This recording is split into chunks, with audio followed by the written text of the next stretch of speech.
YouTube के भी सभी लोगों को बहुत बहुत नमस्कार। आज हमारे साथ स्वामी ओंकारानंद जी हैं और आज बहुत ही स्पेशल दिन है क्योंकि काफी दिन बाद उनसे आज मिलने का मौका मिला। और आज जो उनके बारे में जस्ट बता दूं, आर्ट ऑफ लिविंग के बहुत ही सीनियर टीचर हैं, आर्ट ऑफ लिविंग के प्रोग्राम डायरेक्टर भी है, बहुत सारी कोर्सेज लेते हैं, उनके अमेजिंग सेशंस होते हैं योग वशिष्ठ में। तो भी नहीं खाता, छोड़ दे। आज जो एक स्पेशल टॉपिक है, डिवाइन डिजायर डिविनिटी एंड अस। तो स्वामी जी और विजय जी, आप भी आज साथ में ही आप रहिए। हाँ बिल्कुल। सो स्वामी जी, इसके बारे में कुछ बताइए, ये तीनों का मिश्रण के क्या है डिवाइन डिविनिटी? ओ, पल्लवी भी जुड़ गई। पल्लवी आज डॉक्टर साहब के नाम से जुड़ी है। अच्छा अच्छा, गुड गुड। अच्छा, जो लोग भी अपना वीडियो ऑन कर सकते हैं कर लीजिए भाई, अगर ऐसा कोई स्पेसिफिक रीजन नहीं है।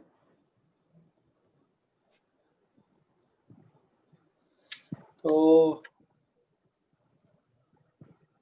आज एंशियंट फिलॉसफी की ना, सनातन जो फिलॉसफी है उसकी हम बहुत सुंदर एक बात करने वाले हैं। जैसे जब भी इच्छाओं की बात आती है तो अक्सर हमको क्या बोला गया है, इच्छाएं अच्छी नहीं होती हैं, इच्छाओं को छोड़ो, इच्छाएं तुमको परेशान करती हैं।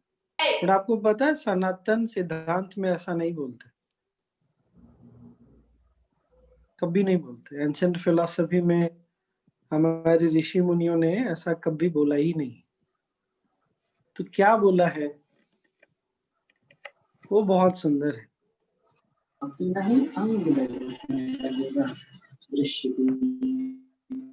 तो आपको शायद मैं ना रेफरेंस शिव सूत्र से लेके बता रहा हूँ आपको।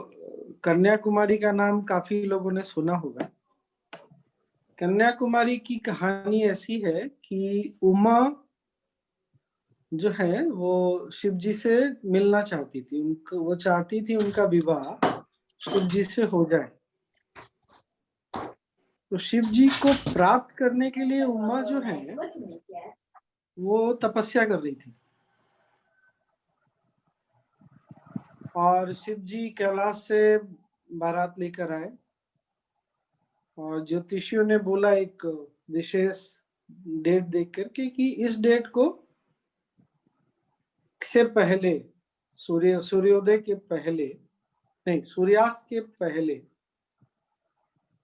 क्या बोला था, कुछ तो ऐसा बोला था, सूर्योदय या सूर्यास्त के पहले विवाह हो जाएगा तो अच्छा है, अदरवाइज ये विवाह जो है नहीं ठीक होगा।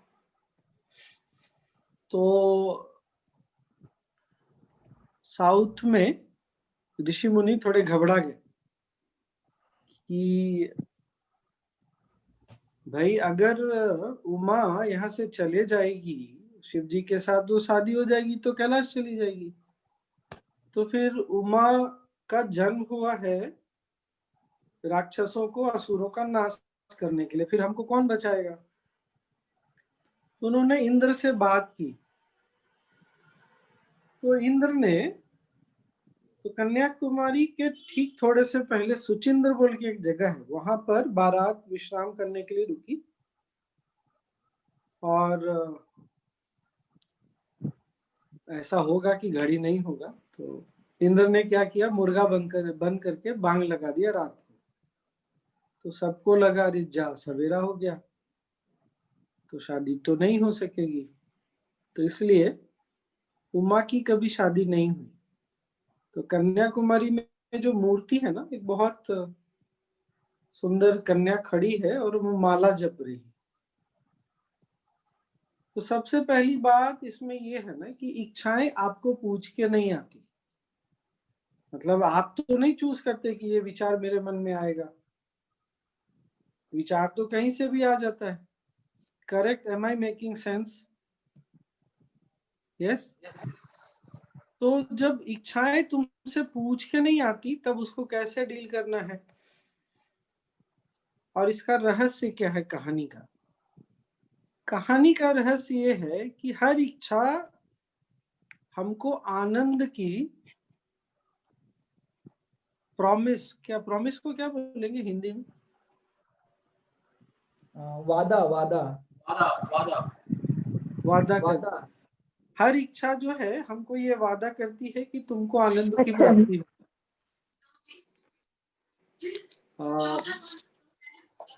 अब शिव जो है ना, वो क्या है? आनंद है। शिव का मतलब आनंद, उल्लास। कैलाश जहाँ पर कोई दुख नहीं है, सिर्फ उल्लास ही उल्लास। सेलिब्रेशन, सेलिब्रेशन वही हो सकता है जहाँ आनंद है, सब खुश हैं। पर दो चीजें होती है, इच्छा अगर पूरी हो जाए तो व्यक्ति खुश हो जाता है क्या? नहीं। क्या होता है? तुरंत दूसरी इच्छा पे चला जाता है। और स्वामी जी, मैं इच्छा, 1 मिनट सबको म्यूट कर देता हूँ प्लीज, फिर आप प्लीज 1 मिनट, फिर आप अपने को अनम्यूट कर लेना। 1 मिनट प्लीज।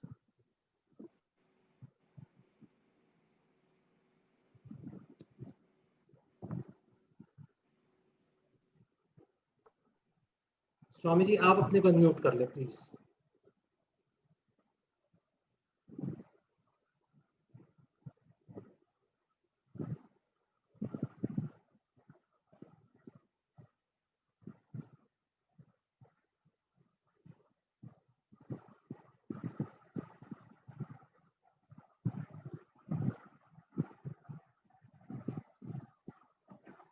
विजय जी मेरे हाँ, दूसरे इंस्ट्रूमेंट को अनम्यूट कर दीजिए। दूसरे इंस्ट्रूमेंट को अनम्यूट कर दो।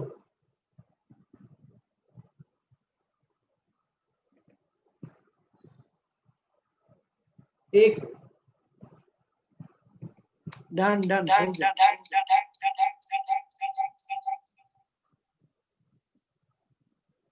It's done. अभी आवाज है ना? वंडरफुल। तो हमारे यहाँ ना ये हमको समझाया है कि अपनी इच्छाओं को भी देवी के रूप में देखो, उसको डिग्रेड नहीं करो। मतलब हमारी ना कोई भी विचार आता है तो हमको सबसे पहले क्या होता है, या तो किसी इच्छा से हमको अटैचमेंट हो जाती है विचार से, या अवर्जन हो जाता है। तो जो इच्छा तुम में आई उसको हमारे फिलॉसफी में क्या बोला कि वो देवी है। और अगर साइंस में आप जाएंगे तो बहुत इंटरेस्टिंग इसका एनालिसिस है। एनीवे, वो जो इच्छा है उसको एक देवी की तरह सम्मान के रूप में देखो। ऐसा मत सोचो कि ये इच्छा बुरी है। तो फिर क्या होगा? तब बताते हैं कि इच्छा अगर तुम्हारे लिए सही होगी और जरूरी भी होगी तो वो पूरी हो जाएगी, और अगर सही नहीं होगी और तुम्हारे लिए वो जरूरी भी नहीं है, वो छोड़कर तुमको चली जाएगी। दूसरी सबसे बड़ी बात ये बताई है कि इस दृष्टिकोण को, इस पर्सपेक्टिव को आप कैसे डेवलप कर सकते हैं कि आप अपनी इच्छाओं को भी एक सम्मान की दृष्टि से देखें। ये दो ही तरह से हो सकता है। एक तो आपकी एनर्जी लेवल, प्राण शक्ति बढ़ी हुई हो, और दूसरी आपकी अंडरस्टैंडिंग भी मैच्योर हो।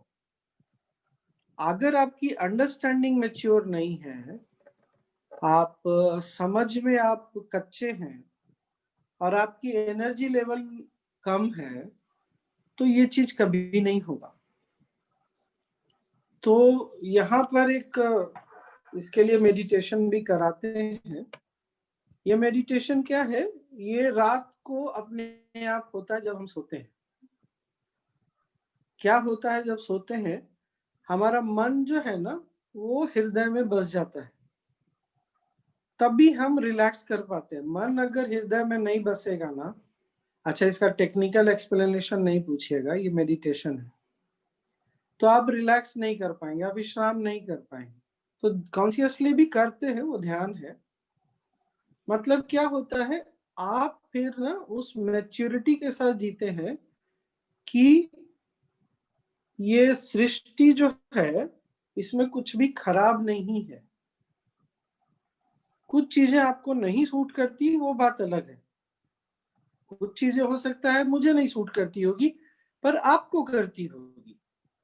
कुछ चीजें हो सकता है आपको सूट करती होगी, पर मुझे नहीं करती होगी।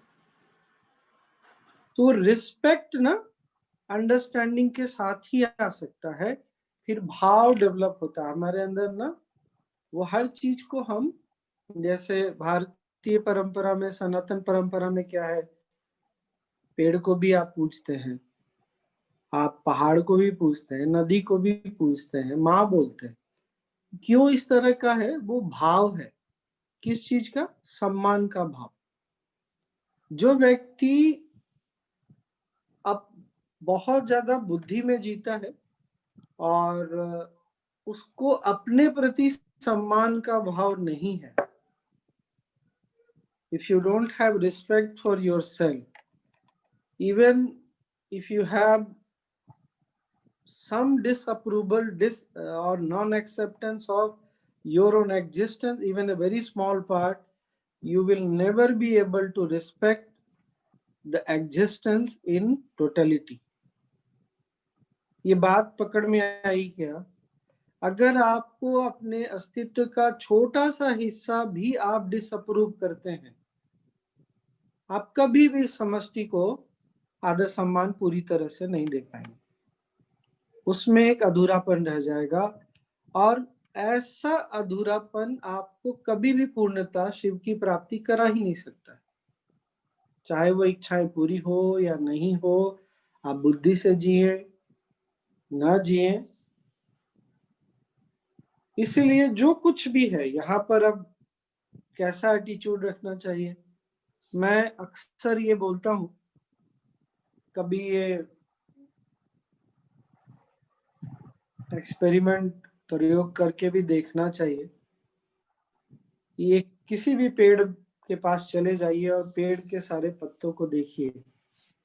हर एक पत्ता डिजाइन में, शेप में, कलर में बहुत ही यूनिक होता है। अगर वो इंटेलिजेंस को आप तो भगवान बोलिए, नेचर बोलिए, डिविनिटी बोलिए, अगर एक ही पेड़ के अलग अलग पत्ते को इतनी इंट्रिकेटली, इतने बारीक ढंग से डिजाइन कर सकता है, तो क्या वो आपको उसने अधूरा छोड़ा होगा? क्या उसने आपको कम बनाया होगा? Am I making sense? Is this making sense? बात समझ में आ रही? नहीं, आपने खुद को डिसअप्रूव किया है, इसके लिए नेचर थोड़ी ही रिस्पॉन्सिबल है। अब ये कहां से आया वो एक अलग बात है, बट आप क्या अपने आप को अब अप्रूव करने के लिए तैयार हैं? नहीं तो फिर बहुत मुश्किल है। मान लीजिए कोई हैंडीकैप्ड है, बचपन से ही हैंडीकैप, पैदा ही हैंडीकैप हुआ है, उसमें आप दोष देख सकते हैं कि ये भाई अगर उसकी एक पैर ठीक नहीं है तो ये अधूरा नहीं। नेचर किसी को अधूरा बनाकर भेजती नहीं। डिविनिटी की प्लानिंग में, डिविनिटी के कंसेप्शन में, कंसेप्चुअलाइजेशन में, डिविनिटी के एग्जीक्यूशन में कभी भी 99% नहीं होता। हमेशा 100 और सिर्फ 100% होता है। हम इसको कैसे लेते हैं, कैसे करते हैं, कैसे जीते हैं, ये हमारी इच्छा है। अच्छा, ये बहुत कंफ्यूजिंग लगे तो छोड़ दीजिए, कोई बात नहीं, इट्स ओके। जस्ट अपनी साधना पर ध्यान दीजिए और जो आपको समझ में आता है उस पर ध्यान दीजिए। लेकिन अपने अंदर जो इच्छा उठे उसको सम्मान से देखिए। आगे से आज कभी भी अपने किसी भी थॉट को गलत नहीं समझना है कि ये बुरा विचार है, ये अच्छा विचार है। वहीं से सारा वो फंसने वाला कार्यक्रम ना शुरू हो जाता है। इसी को भगवत गीता में भगवान श्री कृष्ण ने बोला है, राग और द्वेष दोनों को छोड़ो। पूरी जीवन की जो कहानी है ना, यहीं से शुरू होती है। शायद जिनको थोड़ी बहुत भी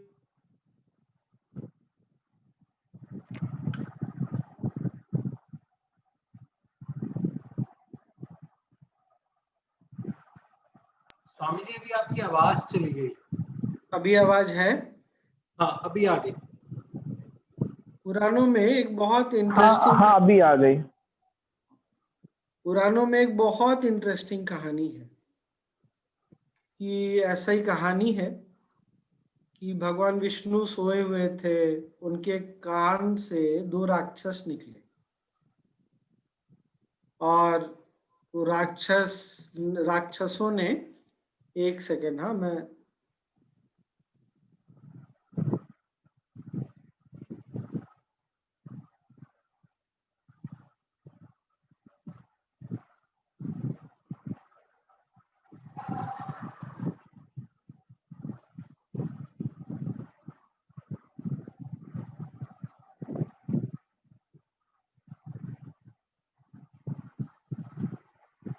स्वामी जी अभी नहीं आ रही आवाज।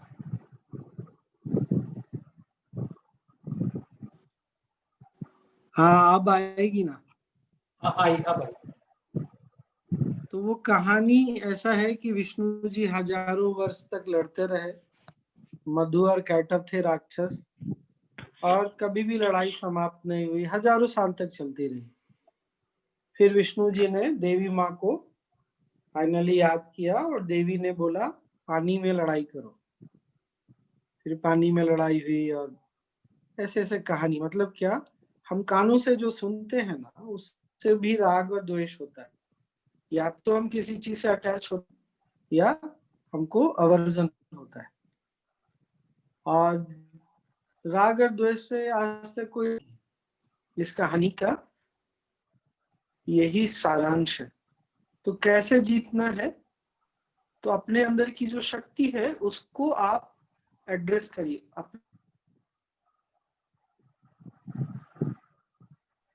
अपने अंदर की शक्ति को आप पहचानिए, उसको जगाइए। और उसने क्या बोला? पानी में। अब पानी को ना संस्कृत में अपह बोलते हैं। अपह का 2 अर्थ है, जल भी है और प्रेम भी है। तो फिर हम कहाँ आ गए? जो बात हो रही थी ना, भाव होना चाहिए। आप अपनी इच्छाओं को अगर जजमेंट बुद्धि से देखेंगे, इंटेलेक्ट से,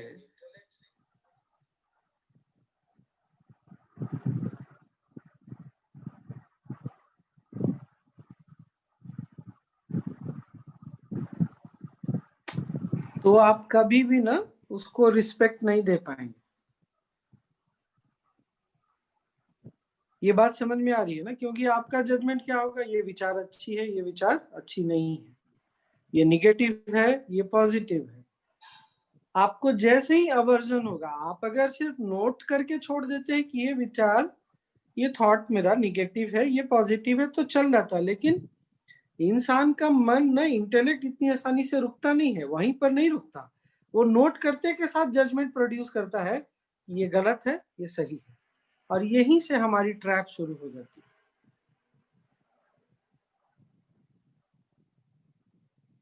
तो अभी गणेश उत्सव भी चल ही रहा है। मैंने ना बहुत बार अभी एडवांस कोर्स में भी मैंने पूछा किसी, गणेश जी के बहुत सारे नाम हैं, उसमें एक नाम है विघ्नेश्वर। सुना आपने ये नाम? सुना है ना? विघ्नेश्वर का क्या अर्थ होता है, कोई बताएगा? बहुत इंटरेस्टिंग है। Anybody would like to share कि विघ्नेश्वर का क्या?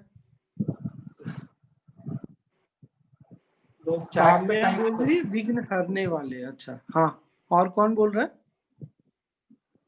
स्वामी जी, विघ्न जो आपके सामने आते रहते हैं, ऑब्स्टेकल्स, वो विघ्न, विघ्न के देवता, तभी ईश्वर कह रहे हैं समस्याओं के देवता। Correct correct correct. लोग ना तुरंत कंफ्यूज होके बोलते हैं विघ्नेश्वर। विघ्नेश्वर बाद में होता है, सॉरी, विघ्नहर्ता बाद में होता है, पहले विघ्नेश्वर होता है। मतलब हमारे यहाँ इतनी सुंदर ये विचारधारा है, फिलॉसफी है, अंडरस्टैंडिंग है कि विघ्न का मालिक भी हमारा ईश्वर ही है।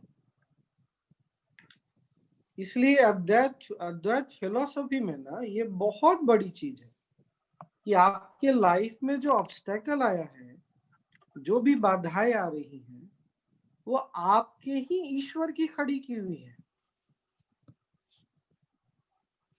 ये फिर एक अलग परेशानी वाली बात हो जाएगी। घबराइएगा नहीं, मैं बार बार यही बोल रहा हूँ। अगर आपका मन समझता है, इस चीज को एक्सेप्ट कर पा रहा है, तो अच्छी बात है, नहीं तो घबराइएगा नहीं। हाँ, वो जब विघ्न बाधाएं भी उसी की दी हुई है, इसीलिए वो विघ्नहर्ता है, नहीं तो विघ्नहर्ता कभी हो ही नहीं सकता। आप अपने घर के मालिक हैं, इसलिए आप मुझे अपने घर में एंट्री दे सकते हैं, निकाल भी सकते हैं। आप अगर मालिक नहीं है तो आप मुझे निकाल भी नहीं सकते। ये बात पकड़ में आ रही है क्या? Is it making sense?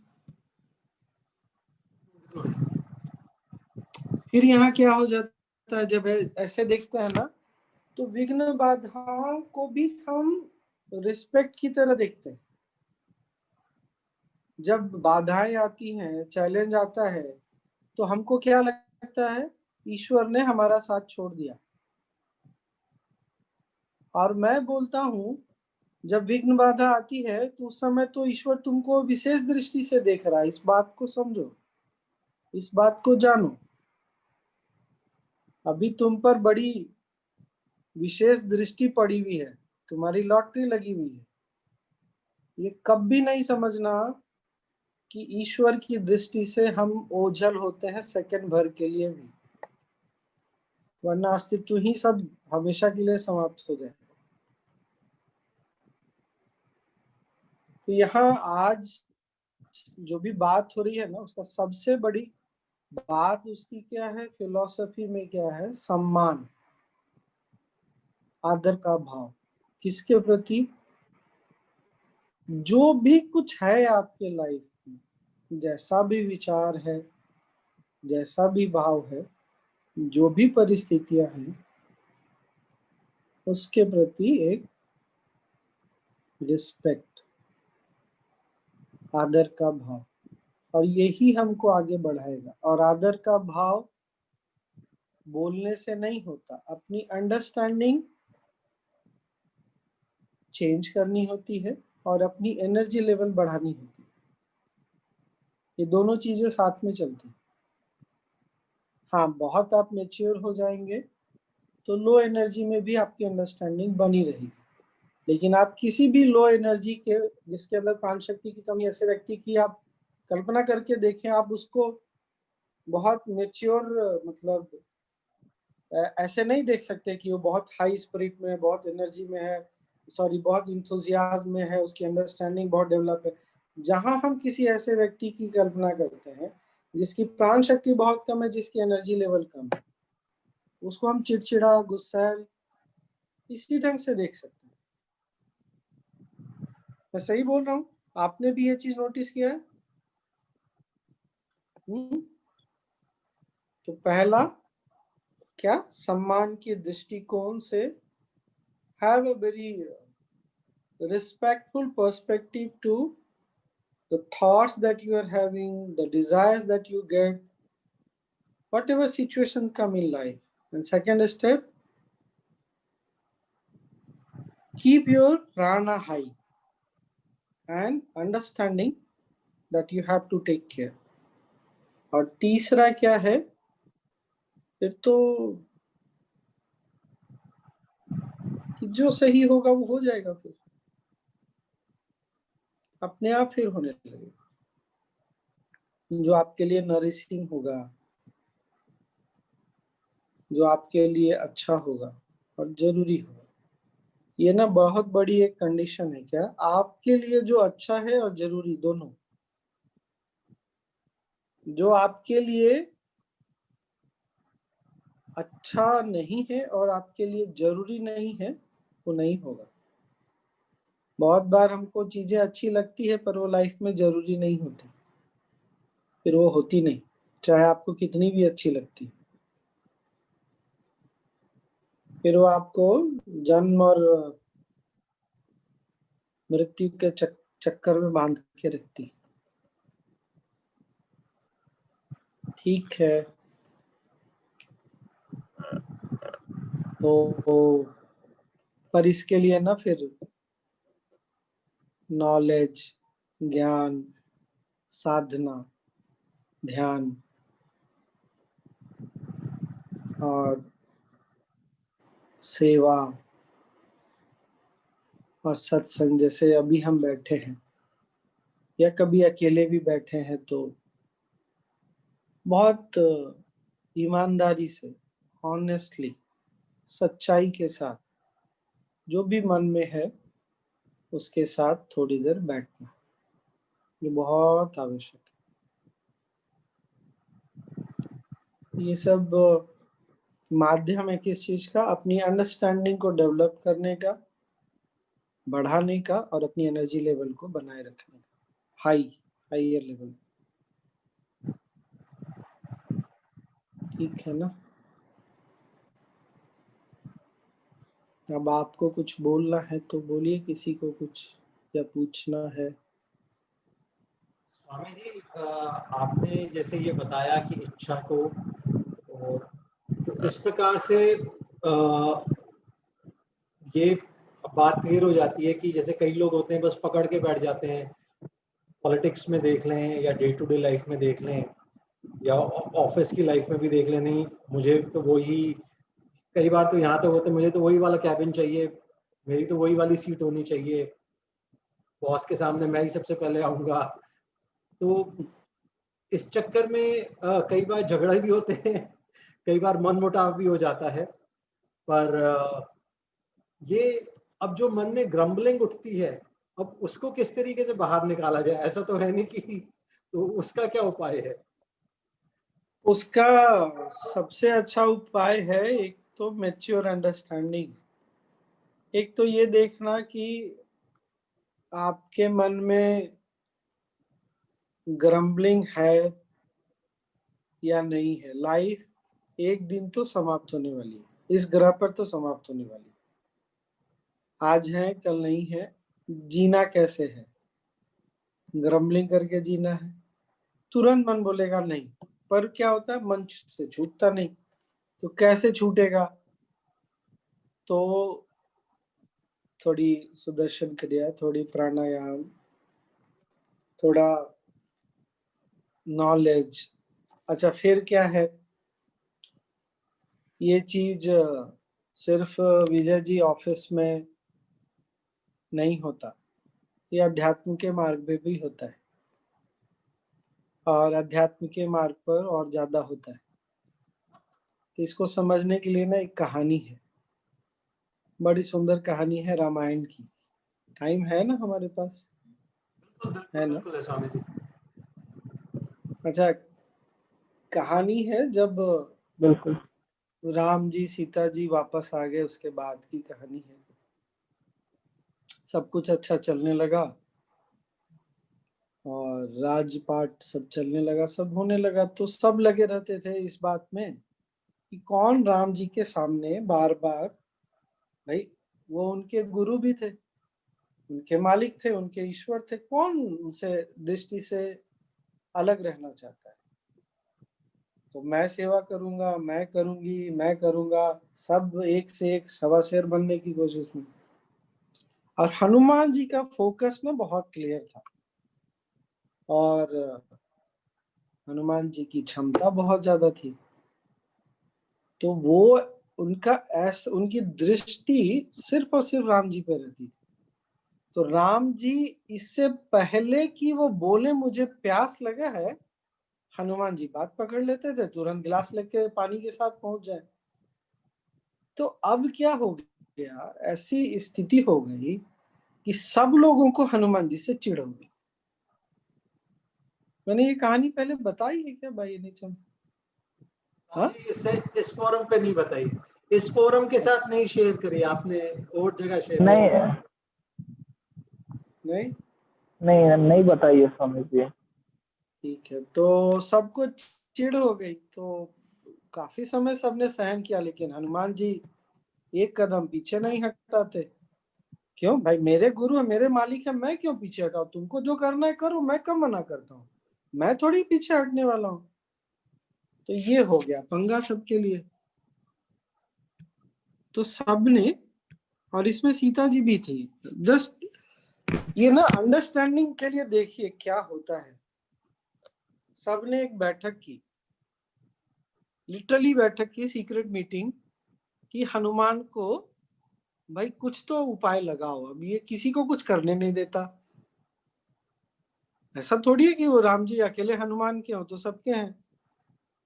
तो कैसे करें? तो सबने एक प्लान बनाया, हनुमान जी को किसी काम से बाहर भेजा जाए, और जब वो बाहर जाए काम करने के लिए, तब तक में सारे काम का एक लिस्ट बना लिया जाए, और वो लिस्ट में सबके सामने सारे आइटम के सामने नाम लिख दिया जाए। ये काम विभीषण करेगा, ये काम सुग्रीव करेगा, ये काम सीता जी करेंगे, ऐसे ऐसे करके लिस्ट बना दिया जाए। सब बोले ये तो अच्छा आइडिया है। तो राम जी को राम दरबार लगी, हनुमान जी को मैसेज दिया गया कि हनुमान ये काम है, राज्य में कहीं दूर, बहुत दूर ऐसी जगह भेजो हनुमान को कि वो आए नहीं समय पे, वहां जाना है, कुछ तो गड़बड़ चल रहा है, निपटा के आओ। हनुमान जी का इंट्यूशन तेज तो था ही, बोले लेकिन अब भाई आदेश है तो जाना पड़ेगा। तो जैसे ही हनुमान जी निकले, दरबार का समय हुआ, सबने लिस्ट निकाली, उसमें नाम लिखा हुआ था सबका, सारा लिस्ट कंप्लीट। राम जी को पकड़ाया गया कि प्रभु ये लिस्ट है सारी सेवा का, और सबका नाम लिखा हुआ है, एक बार देख लीजिए और अप्रूव कर दीजिए। तो प्रभु तो समझ ही रहे थे क्या चक्कर चल रहा है, तो देखा, बोला हाँ हाँ ठीक है। तो प्रभु आप अप्रूव करते हैं क्या? हाँ बिल्कुल ठीक है। इस बीच में हनुमान जी गए जल्दी से, वहां कुछ था तो है नहीं, उससे डबल स्पीड में आए। जैसे ही राम जी ने बोला ठीक है ऐसा ही करो, हनुमान जी उसी समय दरबार में प्रकट हो गए। अब सब एक बार सब चौंक गए, ये इतनी जल्दी कैसे आ गया, ये इसको फंसा के रखना था वहां पर। फिर भी बोले अच्छा राम जी ने तो अप्रूव कर ही दिया है, तो क्या करने का। तो राम जी ने भी हनुमान जी को देखा, मुस्कुराए, बोले हनुमान, बोले जी प्रभु, ये देखो लिस्ट है, एक बार देख लो, तुमको भी ठीक लगता है ना? हनुमान जी ने देखा, बोला प्रभु बहुत अच्छी लिस्ट है, बड़ी अच्छी प्लानिंग है। तो बोले फिर कर दे, मैंने तो अप्रूव कर दिया। हाँ प्रभु जैसी आपकी इच्छा, परंतु एक बात रह गई प्रभु। क्या? तो जब आपको क्या बोलते हैं उसको, यॉर्निंग आएगी, क्या बोलते हैं उसको, जम्हाई आएगी, तो चुटकी कौन ले जाएगा? क्या बोलते हैं? जमाई, जमाई, उबासी, जमाई। बोले बस वही छूट गई। क्या आपको जम्हाई आएगी तो फिर तो वो चुटकी बजाने का काम मेरा। तो सबने बोला अरे छोड़ो यार, ये कौन सा बड़ा काम है, बच गए हम लोग। सब बड़े खुश कि हनुमान से छुट्टी मिली। तो दरबार चलता रहा, हनुमान जी साइड में खड़े रहे, एज यूजुअल राम जी को देखते रहे। फिर दरबार समाप्त हुआ, समय समाप्त हुआ, राम जी बोले अब मैं चला रूम में रेस्ट करने के लिए। तो जब बढ़े अपने रूम पे पहुंचे, तो सीता जी बड़ी खुश कि आज तो टाइम मिलेगा, वरना काम निकालते नहीं, तो समय निकालते नहीं, दिन भर तो काम में ही लगे रहते हैं प्रभु। तभी उनको लगा कि राम जी के पीछे पीछे कोई और भी है। तो उन्होंने देखा, तो कौन? तो हनुमान। तो सीता जी एकदम आश्चर्य में और गुस्से में भी कि हनुमान ये क्या कर रहे हो, तुम्हारी इतनी हिम्मत, तुम मेरे भाई अभी पर्सनल टाइम है, तुम यहाँ कैसे आ सकते हो? तो हनुमान जी मुस्कुराए और बोले, माँ पर अगर प्रभु को जमाई आ जाएगी तो चुटकी कौन बजाएगा? अब तो सब फंस गए। पहले तो 18 घंटे सेवा में रहते थे, अब 24 घंटा। राम जी को छोड़ के जाए ना 1 मिनट के लिए भी, क्यों? जमाई आ गई तो चुटकी कौन बजाएगा? तो 2-3 दिन में तो सबको समझ में आ गया कि भाई हम हनुमान से नहीं सकेंगे। सबने सॉरी बोला, लेकिन ये रिक्वेस्ट किया कि भाई थोड़ा हमको भी करने का मौका दो। सबकी क्षमता एक जैसी नहीं होती। हो सकता है तुम बहुत क्षमता वाले हो, तुमको बात भी समझ में आती है, बट हमसे जो बन पड़ता, हम जो चाहते हैं वो तो करने दो हमको।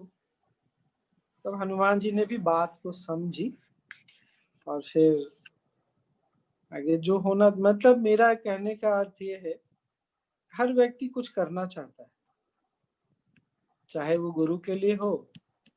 बहुत सारे भाई बहन भी होते हैं ना, तो अपने माता पिता के सामने भी कि मैंने किया, वो बहुत स्वाभाविक सी बात है। पर इसको बुद्धि से, शांति से ना सुलझाया जा सकता है। और ये अंडरस्टैंडिंग डेवलप करनी जरूरी है कि हम सब एक ही समष्टि के अलग अलग हिस्से हैं। जैसे आपके शरीर में, मेरे शरीर में करोड़ों सेल होंगे। अब आंख अगर ये दावा करे कि मैं पैर की जो छोटी उंगली है उससे ज्यादा इंपॉर्टेंट हूँ, तो ये तो मूर्खता ही है। पैर की उंगलियों का अपना स्थान है, आंख का अपना स्थान है। घुटना ये नहीं दावा कर सकता कि मैं हाथ से ज्यादा इंपॉर्टेंट हूँ। हम सब इसी समष्टि के एक हिस्से हैं और हम सब का अपना अपना इम्पोर्टेंस है, महत्व है। हम अपना काम अच्छे से करें, ये बहुत जरूरी है। और जब हम अच्छे से करते हैं, जब हम अपनी पूरी ऊर्जा से, वाणी से, एक्शन से, तीनों से जब पूर्ण रूप से कोई भी काम करते हैं ना, फिर सब अच्छा होता है। फिर मन से ना वो चाह उतर जाती कि कोई हमको देखे, कोई हमको जाने। आप में जब तक ये कमी बनी है, कमी का एहसास है कि आप 100% नहीं है, आप अधूरे हैं। मैं पहले वाले पॉइंट पे आ रहा हूँ, पहला पॉइंट तो नहीं, बीच में मैंने ये शेयर किया था। अगर आप में अधूरेपन का एहसास है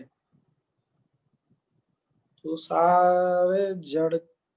सारे चीजों का जड़ यही है।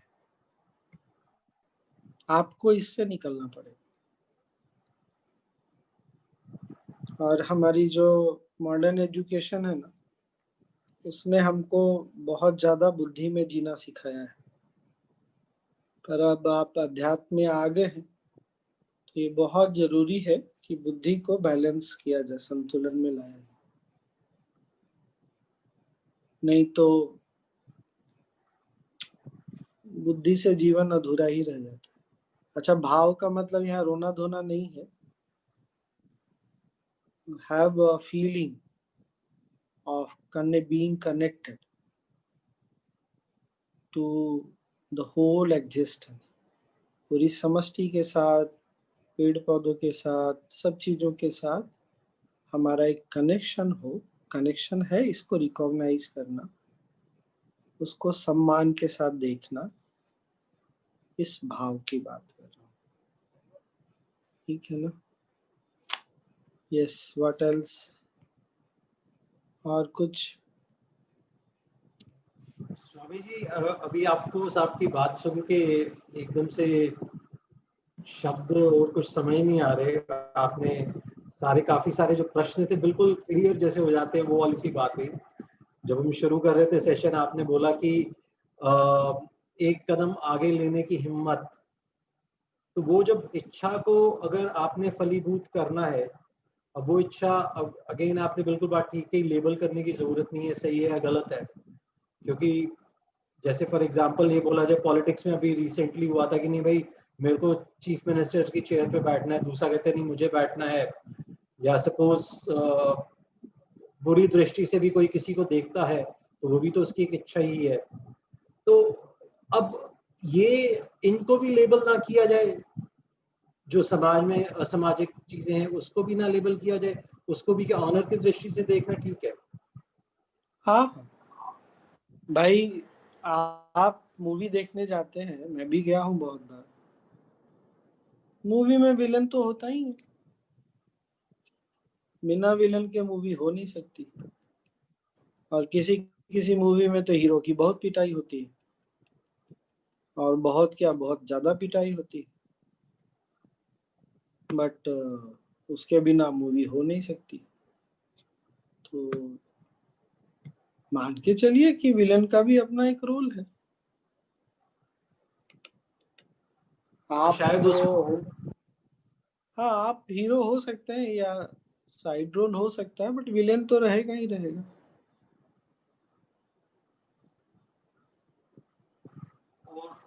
हाँ आपने सही कहा, क्योंकि वो शायद आपकी ये इच्छा हो सकती है कि हाँ भाई मुझे उस विलन को हराना है, या आपने बिल्कुल सही मतलब प्रश्न उठने पर से यहाँ पहले ही आप क्या बोल रहे हैं ना, यहाँ गुरुदेव ये बोल रहे हैं कि जब आप अपनी इच्छाओं को सम्मान के रूप में देखते हैं, देवी के रूप में देखते हैं, फिर हमको ना जाना पड़ेगा वो देवी भागवतम पे थोड़ा बहुत, बट उतना टाइम नहीं है। तो वो ऊर्जा आपके अंदर उठी है, उसको सम्मान से देखिए, have respect for it, have reverence for it.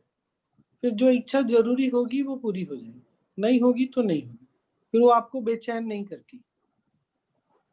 यहाँ ये अभी क्या है, किसी को कुर्सी पे बैठना है तो वो बेचैन है कि नहीं मुझे ही चीफ मिनिस्टर बनना है।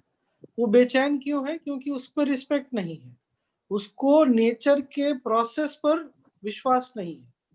यहाँ क्या है, विश्वास से ही शुरू हो रहा है कि जो इच्छा उठी है वो भी नेचर का दिया हुआ है, तो I have reference for it, मुझे उसके प्रति सम्मान है।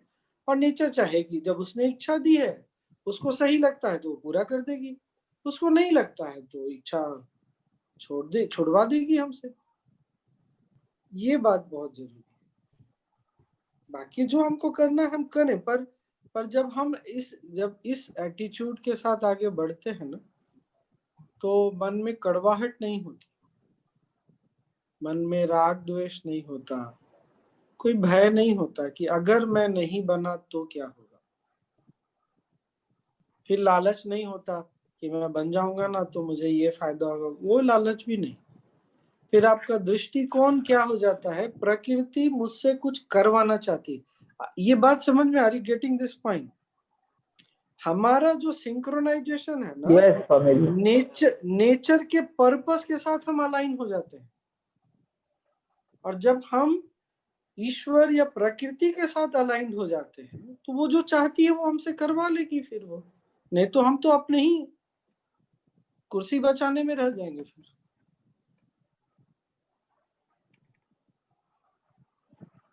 फिर हम नेचर के साथ अलाइन नहीं है, और तनाव हमको कभी अलाइन होने देता नहीं।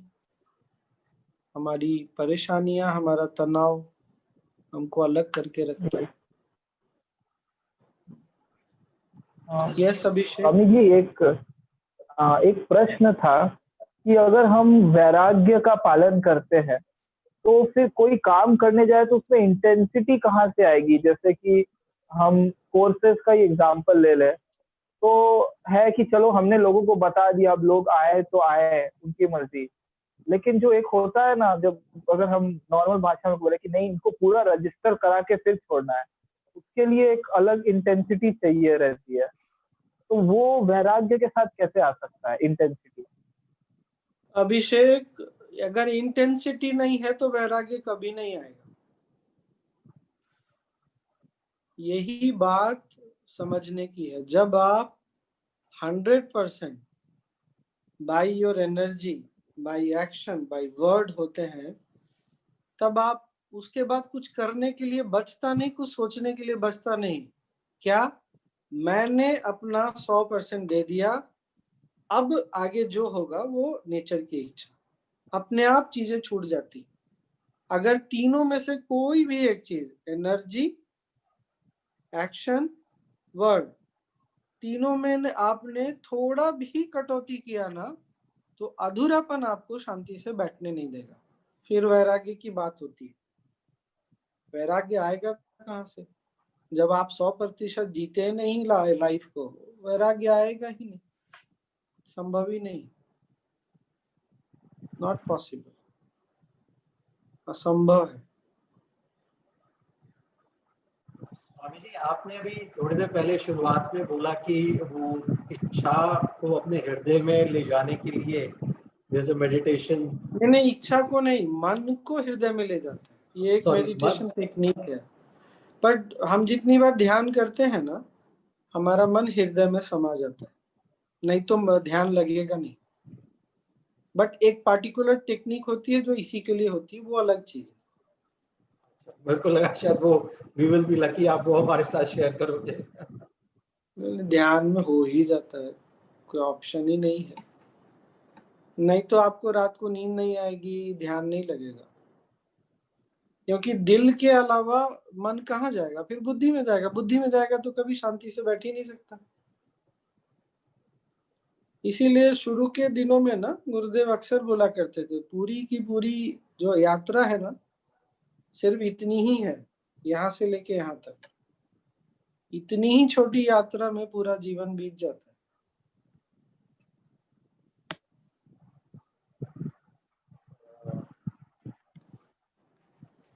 किसी और के कोई भी प्रश्न हो प्लीज। स्वामी जी एक हाँ हाँ स्वामी जी, एक प्रश्न था।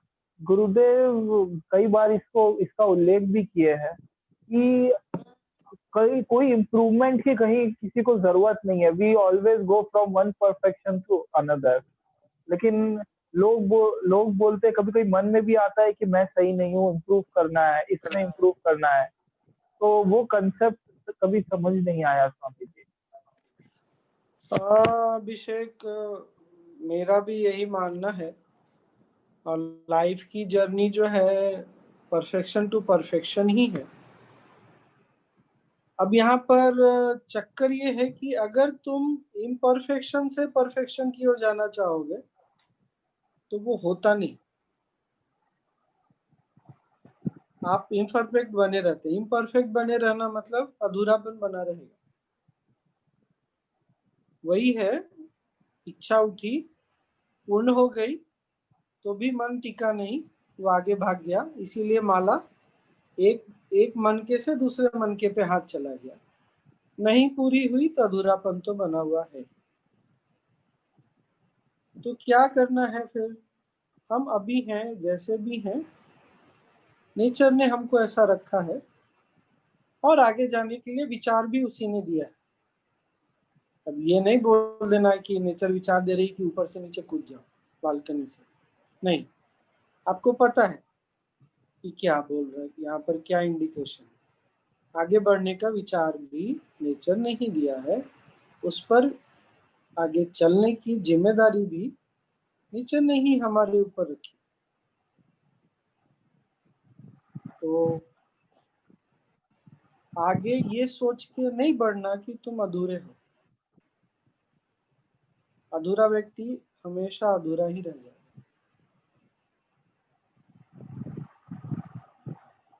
अच्छा, इसको एक दूसरे दृष्टिकोण से देखो ना। तुमने गुरुजी को नहीं देखा है कि उनको बहुत सारी चीजें नहीं पता है? देखा है ना? हाँ गुरुजी को नहीं पता रहता, तुरंत पूछते हैं ये क्या होता है। या कोई पूछता है गुरुजी को नहीं पता, बोलते हैं मुझे नहीं पता, ये तो पता करना पड़ेगा। तो क्या गुरुजी अधूरे नहीं पता है? अधूरे तो नहीं है, वो इनकम्प्लीट नहीं है। यही बात है। तो कुछ चीज अगर नहीं आती है तो क्या होगा? कुछ नहीं पता है तो क्या होगा? गुरुजी ने भी कभी पहली बार फ्लाइट में ट्रेवल किया होगा, तब उनको थोड़ी पता था कि कैसे क्या करते हैं क्या नहीं करते हैं, पर आज उनको पता है। इसी तरह जीवन में आप अपूर्णता से पूर्णता की ओर जाना चाहेंगे तो जहां आपको जाना है वहां पहुंच के भी अपूर्णता बनी रह जाए।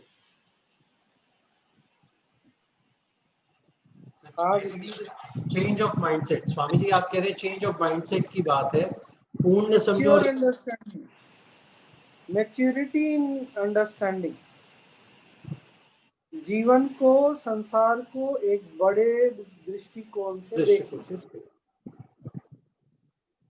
स्वामी जी अब कुछ चैट बॉक्स में आए क्वेश्चंस उनको लेते हैं। एक डिवोटी पूछ रहे हैं, can Alzheimer's be cured by Sudarshan क्रिया योगा? काइंडली विच नहीं, रिप्लाई। फिर से पढ़िए। कैन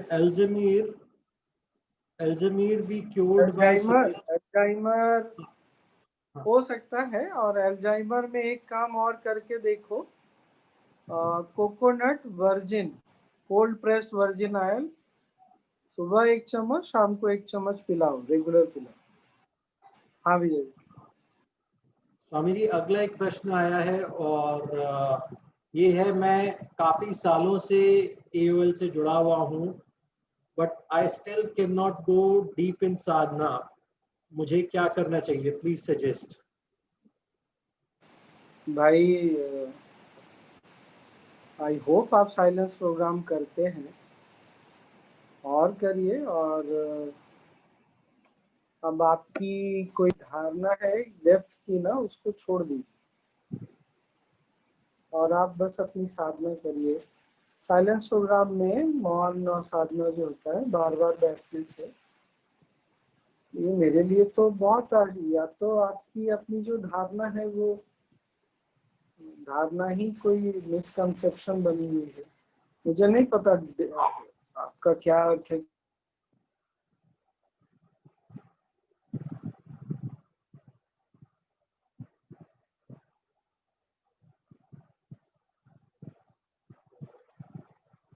स्वामी जी अभी आवाज नहीं आ रही।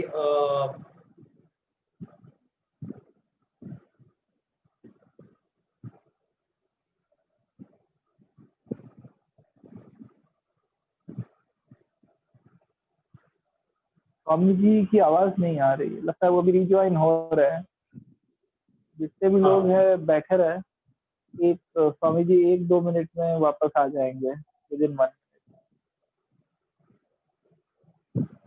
क्या स्वामी जी आ गए वापस?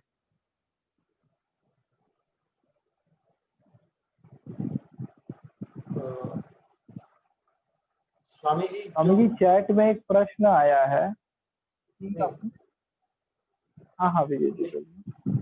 हाँ, स्वामी जी आपकी वो आपने एडवांस कोर्स की बात बोल रहे थे, फिर बीच में आवाज जरा ब्रेक हो गई थी, तो प्लीज रिपीट कर पाएंगे, करेंगे?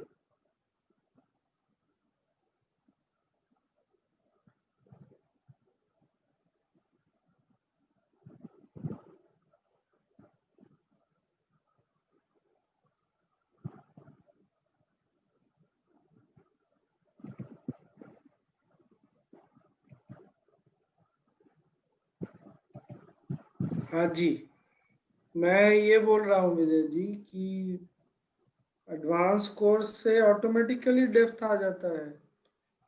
आप अगर एडवांस कोर्स रेगुलर कर रहे हैं फिर भी अगर आपको ऐसी फीलिंग है तो दो चीजें करिए। एक तो आप इस धारणा को छोड़िए कि आपको डेप्थ नहीं मिल रहा, और दूसरा गुरुदेव से पर्सनली बोलिए ये, क्योंकि ये असंभव सी बात है, ये एकदम असंभव है। और क्या विजय जी? स्वामी जी अगला प्रश्न लिखा है, हमें कैसे पता चलेगा कि हम में अधूरापन है?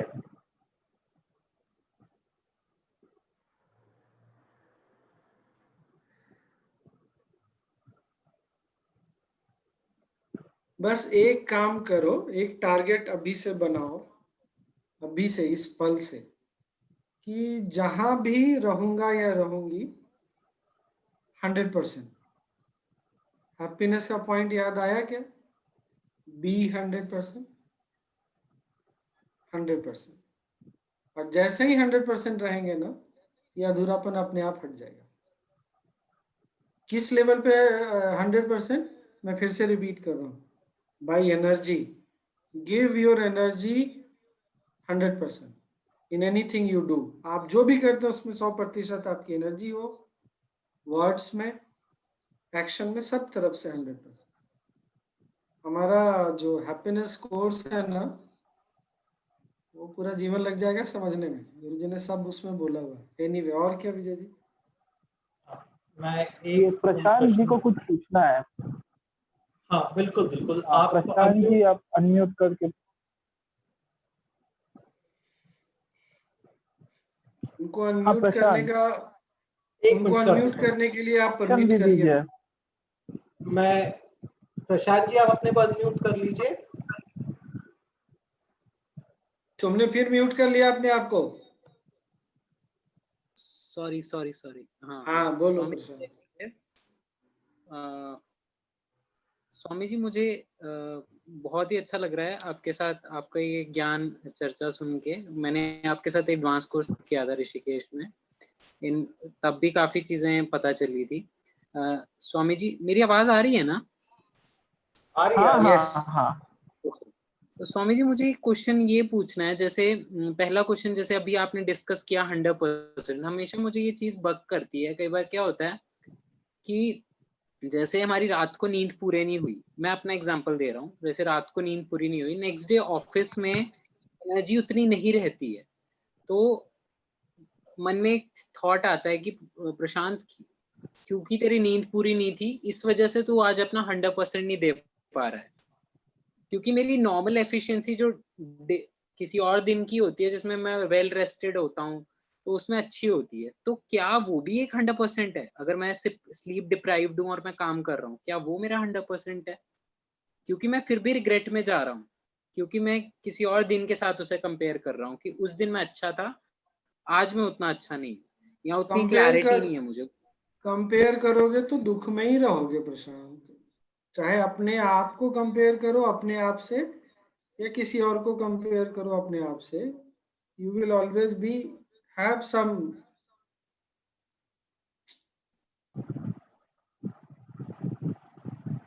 नहीं, कंपेयर करना छोड़ दो। अभी इस पल में 100% रहो। वो कल वाला 100 है कि नहीं है, ये देखना छोड़ दो। क्या तुम अभी इस पल में 100% रहने के लिए तैयार हो? Can you be here right now 100%? That's it, finished. ठीक ना? Swami ji, second question. जी यस। हाँ बोलो ना, बोलो। स्वामी जी, आपने बोला जैसे अंडरस्टैंडिंग, जो मेच्योरिटी एंड इन अंडरस्टैंडिंग, तो उसमें एक चीज होती है कि जैसे गुरुजी बोलते हैं कि अपनी विजन को ब्रॉडन करो, देखो कि 7 बिलियन पीपल इस दुनिया में रह रहे हैं और उसमें प्रकृति आपकी अच्छी तरह ख्याल रख रही है। तो इसमें इसको हम मेच्योरिटी एंड अंडरस्टैंडिंग कहेंगे, या ये कुछ और है जो सत्वा बढ़ने से आता है? तुम लाइफ को एक बड़े दृष्टिकोण से देखोगे तो तुम्हारी अंडरस्टैंडिंग अपने आप बढ़ती चली जाएगी। अच्छा ये बताओ, तुम जब से भी हो आर्ट ऑफ लिविंग में साधना कर रहे हो, ध्यान कर रहे हो, तुम्हारी अंडरस्टैंडिंग पहले से बढ़ी हुई है कि नहीं? डेफिनेटली मैच्योर हुई है। हाँ तो बस वही है, वही है। लाइफ को ब्रॉडर पर्सपेक्टिव से देखना, तुम चाहे जैसे भी देखो, ठीक है ना? तुम अगर ऐसे भी देखोगे कि मैं इस समष्टि का हिस्सा हूं, तो भी तुम्हारी जो पर्सपेक्टिव है वो अपने आप अंडरस्टैंडिंग मैच्योर होने लग जाएगी। तुम अगर ऐसा भी देखोगे तुम गुरु जी का हिस्सा हो, आर्ट ऑफ लिविंग इस पूरी पृथ्वी का हिस्सा हो, तो भी अंडरस्टैंडिंग तुम्हारी ब्रॉड हो जाएगी। ठीक ना? किसी ने पूछा विपश्यना क्या है? विपश्यना, हम जिस मार्ग पर हैं वो मार्ग दूसरा है, ये मार्ग दूसरा है, इतना मुझे पता है। हाँ विजय जी, और कुछ है क्या? मुझे एक आखिरी प्रश्न है जो आया चैट पे, डायबिटिक के लिए कुछ आप उपाय बताइए। अच्छा, साधना करिए, डाइट और आसन, उस पर भी ध्यान दीजिए, ठीक है ना। बाकी प्राणायाम, सुदर्शन क्रिया ध्यान छोड़िएगा नहीं। और मैं ये समझ रहा हूँ कि आप बीमारी से परेशान होकर पूछ रहे हैं, अच्छा है। किसी योगा एक्सपर्ट से, शिष्य योगा का कोई है, कोई डाइट का एक्सपर्ट है, उससे भी बात कर लीजिए। नहीं तो पल्लवी बैठी है डॉक्टर रामलिंग के नाम से, लातूर में एक बहुत फेमस डॉक्टर हुए हैं, उन्होंने ना बहुत डायबिटीज पर रिसर्च किया है। मैं नाम भूल गया पल्लवी डॉक्टर का। पल्लवी जी मैं आपको अनम्यूट करता हूँ, रुकिए।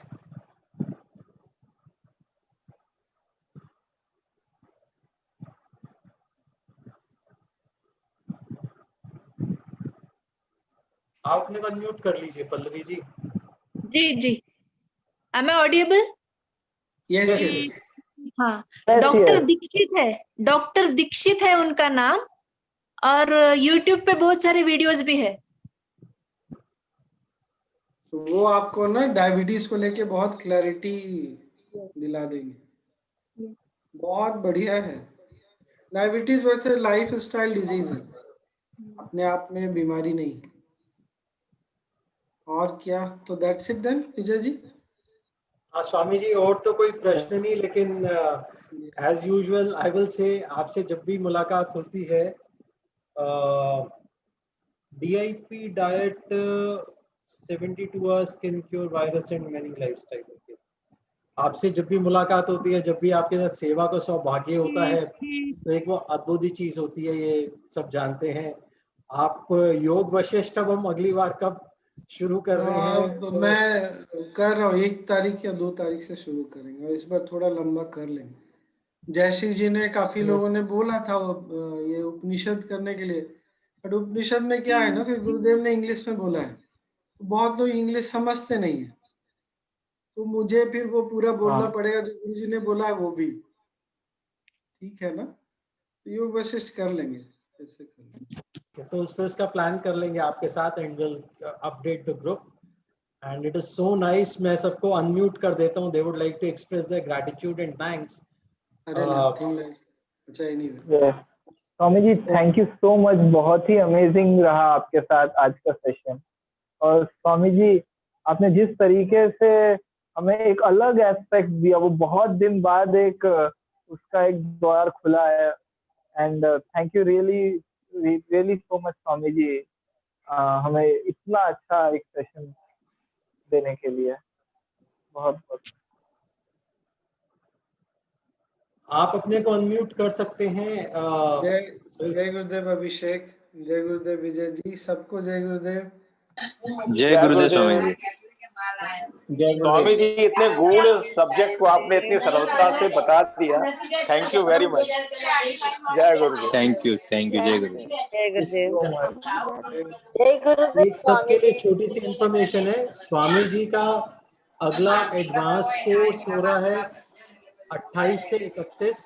मैं ग्रुप पे भी डाल दूंगा। 28 से 31 पे अगला एडवांस, 28 से 30 sorry, 28 of August to 30th advance course है। मैं उसका ग्रुप पे भी डिटेल्स डाल दूंगा। विजय जी किसी को ईमेल आईडी चाहिए मेरा दे दीजिएगा ना। ठीक है Swami ji, will take into account. मैं ग्रुप पे पोस्ट कर दूंगा। ठीक है, ओके देन। जय गुरुदेव। जय गुरुदेव। अपना ध्यान रखिए, सब लोग अपना ध्यान रखिए। Thank you. जय गुरुदेव। ये